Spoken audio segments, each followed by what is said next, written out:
Добро пожаловать на канал Hard Reset Info. Перед нами находится устройство CUBOT X70, и сейчас я покажу вам, как поменять язык системы. Открываем настройки, далее проходим в раздел «Система». После этого выбираем язык и ввод.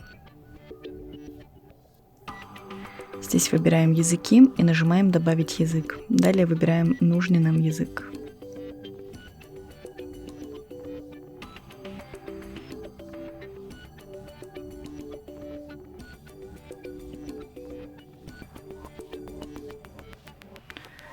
Выбираем язык, выбираем регион и далее перетаскиваем нужный нам язык вверх. И таким образом меняем язык системы. На этом все. Спасибо за просмотр. Ставьте лайки и подписывайтесь на наш канал.